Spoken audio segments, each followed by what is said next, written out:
Greetings, ladies and gentlemen of the Internet. This is Rock and Roll Spot Connection with a Mutant Monday video, and today we'll be talking about the upcoming Dawn of X titles.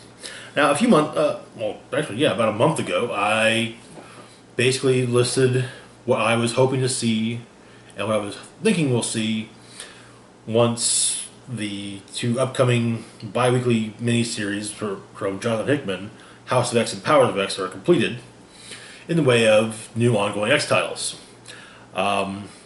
I figured we'd probably definitely see a new Uncanny X-Men. Wolverine would finally get a new solo book, and there'd be a new X-Force title.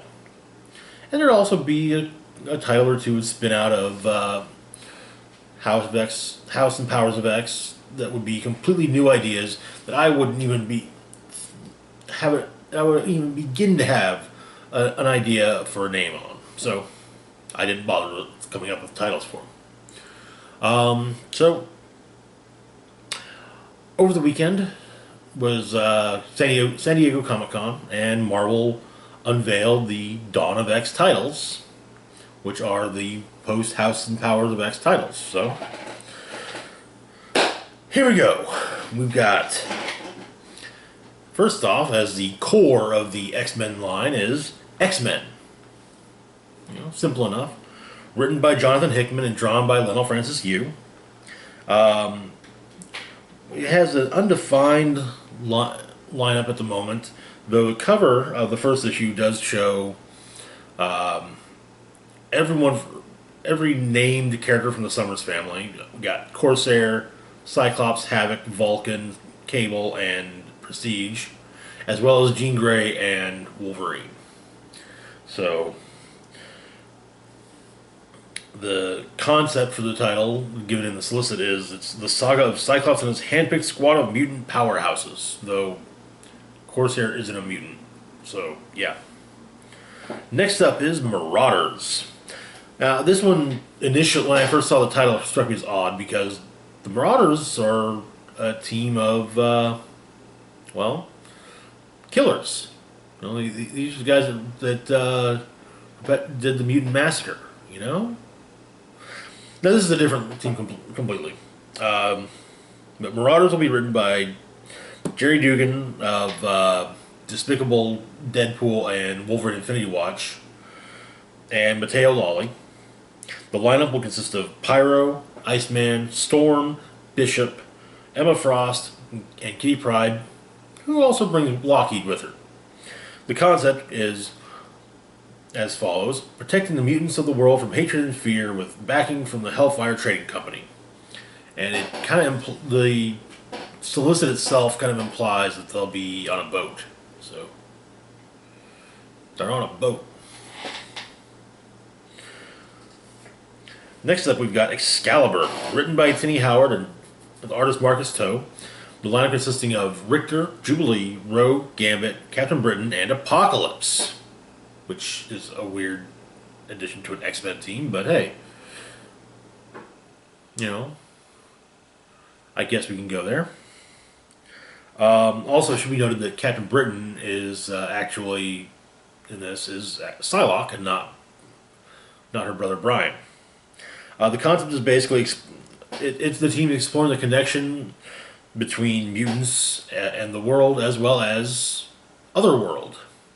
So it kind of feels to me like they're going for more of the classic Excalibur feel the feel that Excalibur had back in the 80s and early 90s under Alan Davis, before they got more involved with X-Men, before they got drawn back into the X-Men fold, so to speak.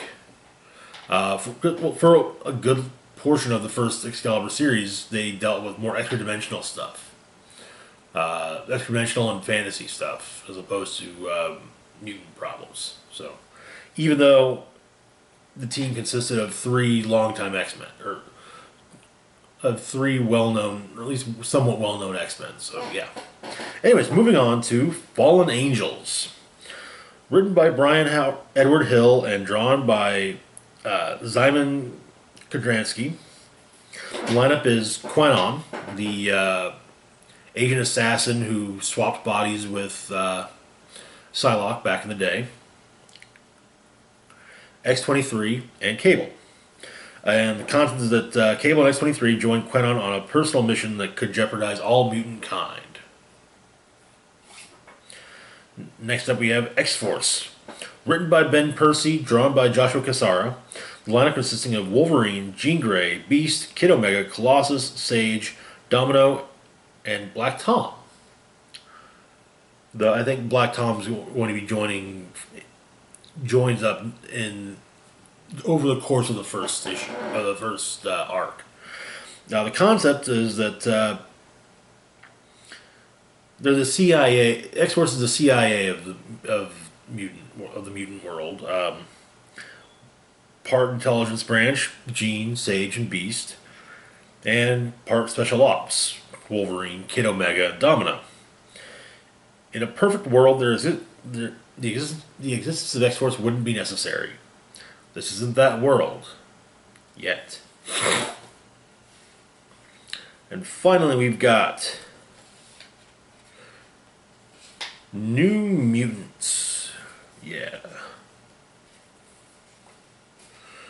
Written by Ed Brisson, though the first arc will be written by Jonathan Hickman, with art by Rod Rice. Lineup consisting of classic New Mutants, Magic, Sunspot, Cypher, Mirage, Karma, and Wolfsbane, as well as Generation X members Chamber and Mondo. And you got the crew coming together to seek out their missing member in space, leading to them teaming up with the Starjammers. Now, prediction, theory, whatever, the missing member they're going after is Cannonball, as his wife is part of the Shi'ar Imperial Guard. So, anyway, that is it for now. As always, feel free to like, share, and subscribe. Hit the bell icon to be notified when I put new content. Oh, God. Links to my Facebook, Twitter, Patreon, and PayPal are in the description box down below. This is Rock Roll Spock signing off saying, live long and rock hard.